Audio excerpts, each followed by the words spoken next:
Like I did English major, what I can do? Teacher, translator, working somewhere company using English.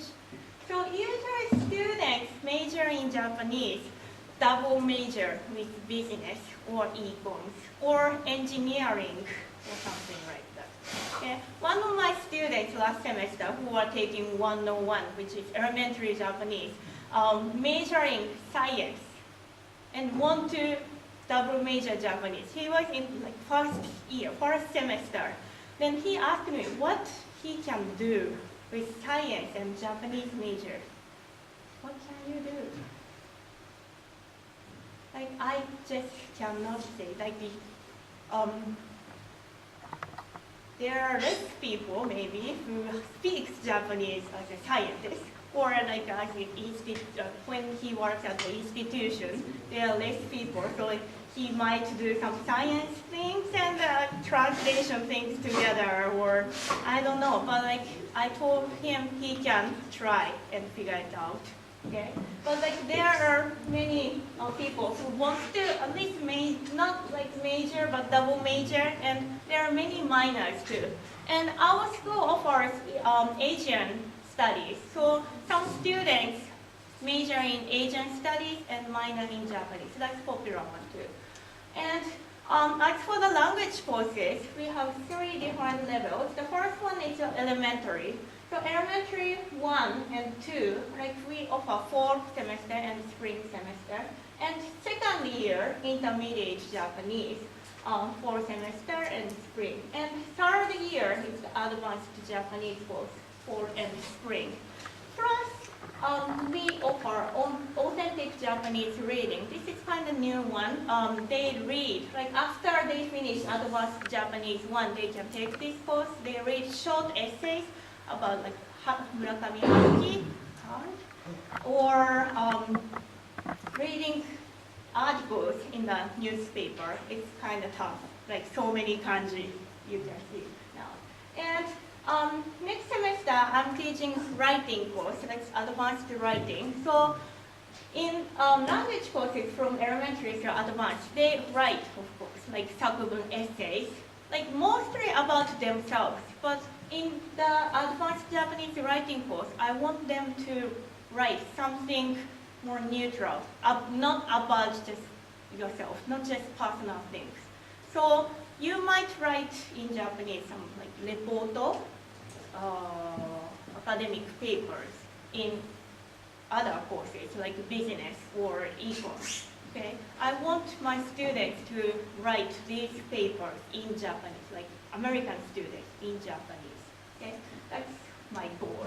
Okay, and next semester, since we have major now, we are trying to have advanced high 4th year Japanese language for students who finished advanced level and also graduate students.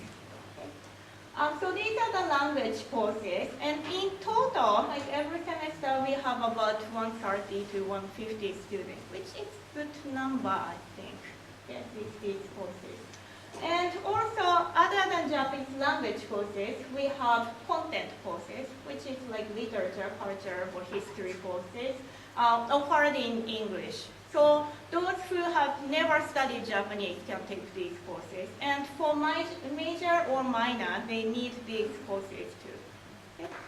Okay, so now let's focus on Japanese 101, which is elementary Japanese. So elementary course, we have usually 4 sections. So each section has 25 students maximum. It's not big.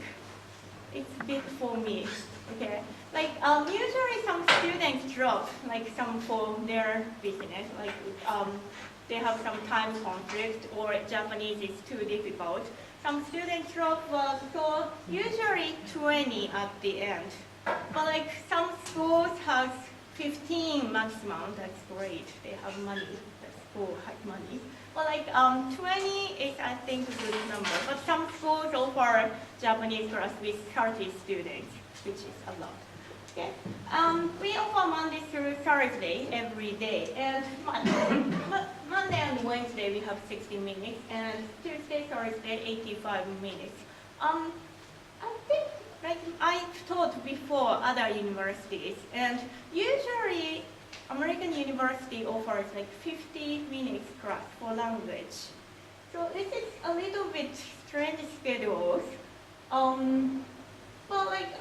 It works because we use lecture and discussion system, which is Monday, Wednesday. For shorter time, we give lecture, like 2 sections together, so usually like 50 students in a big classroom. Then I give grammar explanation and cultural concepts explanation, mostly in English, or like after the semester goes using Japanese.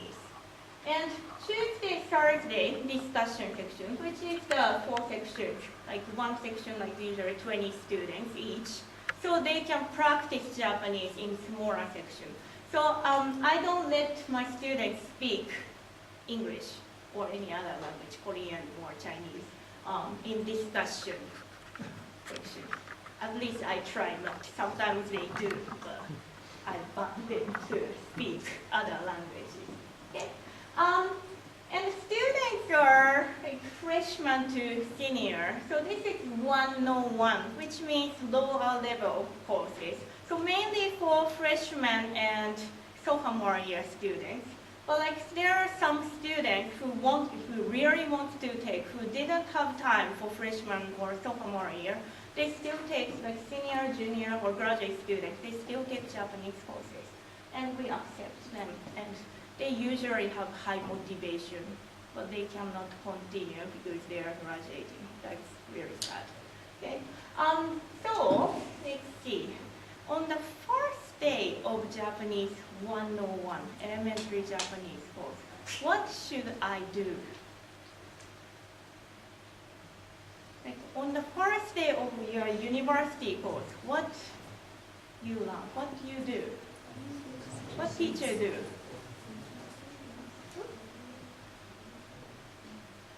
What should I do? Just, hi everyone, I'm Japanese teacher. My name is Hirano. Call me Hirano sensei. That's it? Good, thank you. Syllabus. And I give explanation of syllabus, schedule, that's course introduction, which is important.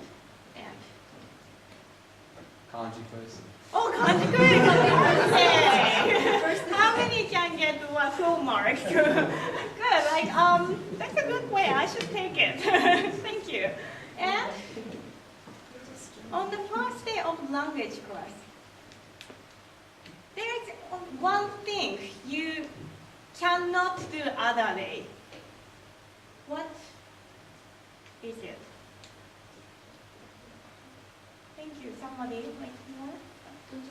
Good. Self-introduction. This is like I cannot teach on the second day or third day or fourth day. I can, but like it's strange. Okay, so I want to use this context, this situation. First day, everyone first time. Okay, so I teach self-introduction on this day first. And also course introduction using syllabus, schedule, and also greetings, which we use. So when students come in for the first day, I tell them "Ohayou gozaimasu" or "Konnichiwa." They're usually scared. But if they have studied Japanese or have heard Japanese before, they say "Konnichiwa" or "Ohayou gozaimasu," depending on time. But and also classroom expression. I will explain this one later. So first, self-introduction. This is the first day. Then I have to take advantage of this one. So when you meet for the first time, someone in Japanese, how do you say? You should know. Hajimemashite. That's the word I have to teach. And you might wonder why I show this romanization. And why do I show this English? Should I or I should not? How do you think? We don't know kana yet, so you kind of have to. Yeah. Kind of have to? The way I would do it is I would initially use Romaji and then eventually wean them off of Romaji and try and expose them to Hiragana and Katakana. Did you like it? Yeah. I mean, Did it work for you? Maybe you were Yeah. studying in Japan. Okay, so good. So first, when I first started teaching, I didn't show any Romaji, no English, just started, はじめまして, meeting first time, はじめまして. Then students have to repeat after me without no context. But they can know, right? They can guess, right? If students ask me, I answer quickly. Well, I thought I don't need to show it. I kind of think I asked you, it might be a good way, might not. But like, this is from my personal experience. I've taken Chinese language in America.